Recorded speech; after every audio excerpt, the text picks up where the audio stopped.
नमो भगवते वासुदेवाय नमो नमः। आज 11वां अध्याय जिसमें वत्रासुर की वीरवाणी और उसको भगवत प्राप्ति किस प्रकार हुई उसका वर्णन इस अध्याय में होगा। जैसा कि हम पिछले अध्याय में जान चुके हैं कि वत्रासुर अपनी सेना को समझा रहा होता है कि ऐसे मत भागो, पीठ दिखाकर भागना यह भी नरक का द्वार है। तुम्हें स्वर्ग की प्राप्ति होगी अगर तुम युद्ध में डटे रहते हो, मरते नहीं। मरने पर भी स्वर्ग की ही प्राप्ति होगी, लेकिन भागो तो मत कम से कम। लेकिन उसकी इस वाणी का किसी प्रकार से उनके ऊपर कोई असर ही नहीं होता। असुरों के ऊपर वह असुर भयभीत होकर देवताओं से भाग रहे होते हैं। इतने में वत्रासुर देखता है कि अब मेरी सेना भाग रही है, यह मेरी वाणी का कोई असर नहीं हो रहा है। तो वत्रासुर की जो वाणी है वह इतना ऊंचे स्वर में बोलता है, ऐसे से निहाद करता है कि अब देवता लोग भी डरने वाले हैं। वह उन्हें कहता है कि देवताओं, अब तुम इन पे क्यों प्रहार कर रहे हो? अब तो यह भाग रहे हैं। और जब कोई व्यक्ति डरपोक हो और कोई भाग रहा हो तो उस भागते हुए पे पीठ पे प्रहार नहीं किया जाता, माना यह तो अपने माँ बाप के मल मूत्र है, तभी यह तो भाग रहे हैं युद्ध से डर कर। लेकिन तुम कौन सी इस प्रशंसा वाली काम कर रहे हो? इसमें ये भाग रहे हैं, तुम पीठ पीछे इनके पे वार कर रहे हो। इन पे वार करना कोई प्रशंसा की बात नहीं है, इससे तुम्हें स्वर्ग नहीं मिलेगा। यदि इतना ही तुम में साहस है तो आओ और मुझसे लड़ो, मैं तुम्हें युद्ध का मजा चखाता हूँ। इतना कहकर ये जो वत्रासुर की वाणी थी वह बल से तो शक्तिशाली था ही, वाणी से भी शक्तिशाली था। उसने ऐसी वाणी में से निनाद किया कि देवता लोग अब डरना शुरू हो गए थे। उसने इतनी जोर से उसे निनाद किया कि धरती कांप उठी। वह भागता तो धरती डगमगाने लग जाती, कांपने लग जाती। और जब उसने ऐसे ही सिनहाद किया, कुछ देवता लोग तो वहीं पे ही बेहोश हो गए, मूर्छित हो गए। अब वह जैसे पड़े हुए थे वह उनके ऊपर भागता हुआ आ रहा है, देवताओं को कुचलता हुआ आ रहा है। इंद्र से यह सब सहन नहीं हो रहा। इंद्र भगवान अपनी गदा उठाते हैं, उसके ऊपर प्रहार करते हैं, पर गदा जब उसके पास पहुंचने वाली होती है उससे पहले ही वत्रासुर अपने बाएं हाथ से उसे खेल ही खेल में साइड कर देता है। इंद्र की गदा जिसका प्रहार इतना भारी है, वत्रासुर के लिए किसी खिलौने से कम नहीं था। उसको तो कोई फर्क ही नहीं पड़ा उस गदा से, उसने तो यूं ही उसे एक तरफ कर दिया। इंद्र भी अब भयभीत हो रहे हैं कि अब क्या किया जाए।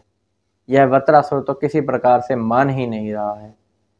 वत्रासुर वही गदा उठाता है और इंद्र के जो हाथी है जिसका नाम एरावत है उसके सर पे बजा देता है और वहीं वह खूनो खून लहूलुहान हो जाता है। अब युद्ध का धर्म वत्रासुर भी जानता है, उसी कारण से वह आगे प्रहार नहीं करता और 28 कदम एरावत हाथी पीछे चला जाता है। जो इंद्र हैं अपने अमृत हाथों से वह उसकी व्यथा मिटाते हैं, उसका दर्द दूर करते हैं, एरावत हाथी को ठीक करते हैं और फिर से युद्ध में आकर डटकर खड़े हो जाते हैं। वत्रासुर हंसने लगता है, कहता है आज इंद्र तेरी मौत तुझे पुकार रही है जो तू फिर यहाँ आ गया है, क्योंकि तूने मेरे बड़े भाई जो कि एक ब्राह्मण था, जो कि तुम्हारा एक गुरु था, तुमने उसके तीनों सर उतार दिए। तुमने ब्राह्मण की हत्या की है, मेरे बड़े भाई की हत्या की है, और सबसे बड़ी बात कि तुमने आपत्ति के समय उनको याद किया था और उनको याद करके अपना गुरु बनाया था और उन्होंने तुम्हें शिक्षा दी थी और तुमने उसके तीनों सर उतार दिए। आज तेरी मौत तुझे पुकार रही है, अब मैं तुझे मजा चखाता हूं। इतना कहकर उनके बीच में युद्ध होने ही वाला होता है, लेकिन क्या पता क्या किस्सा होता है कि वत्रासुर का किस्सा ही पलट जाता है। जो उसकी वाणी यह सब बता रही थी कि तुम्हारे पास से लक्ष्मी, धन, इंद्र सब कुछ चला जाएगा क्योंकि तुमने काम ही ऐसा किया है, वहीं एक तरफ उसकी वाणी बिल्कुल ही पलट गई। उसकी वाणी अब क्या है वह सुनो। वह उसी के अंदर बोलते बोलते यह बोलना शुरू कर देता है, कहता है कि तुम अब मुझ पर प्रहार क्यों नहीं कर रहे? यह जो वज्र तुम्हारे हाथ में है यह विष्णु भगवान की शक्ति है और कुछ नहीं। यह विष्णु भगवान की शक्ति और दधीचि ऋषि की हड्डियों से बना हुआ है, विश्वकर्मा ने इसे बनाया है और जो उनकी आज्ञा है वही अपना परम धर्म है, उसी का पालन करना चाहिए। तो तुम इससे मुझ पर प्रहार क्यों नहीं करते?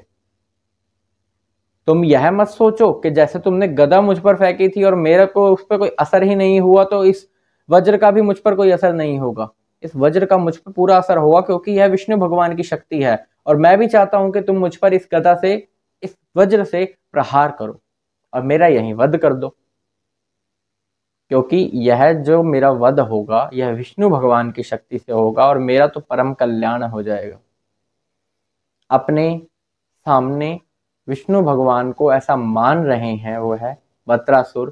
कहते हैं कि मेरे सामने यदि विष्णु भगवान हैं, क्योंकि वह तो कण कण में है, तो उनको सामने मानते हुए कहते हैं, हे भगवान, यदि आप चाहते हैं, यदि आपकी यही इच्छा है, तो मैं तो यह शरीर देने को अपना तैयार हूं, लेकिन बदले में मुझे कोई स्वर्ग, पाताल लोक, धन, संपत्ति, वैभव, इसकी इच्छा नहीं है प्रभु।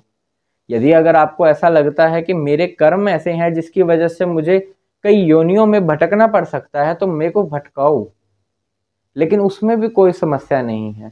मुझे मोक्ष भी नहीं चाहिए प्रभु। मुझे चाहिए तो क्या, मुझे चाहिए कि अगर मेरे को और योनियां भी मिलती हैं, यदि मुझे और जन्म भी मिलते हैं, तो मेरे को आपके भक्त लोग मिले, उन भक्तों का प्रेम मिले, उन भक्तों का संग मिले, भगवत भक्त से ही मेरा मिलाप हो।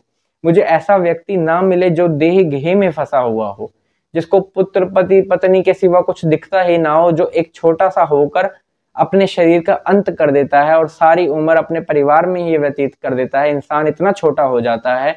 ऐसे लोगों से मेरा संबंध मत रखना प्रभु, मेरी आपसे और कोई इच्छा नहीं है।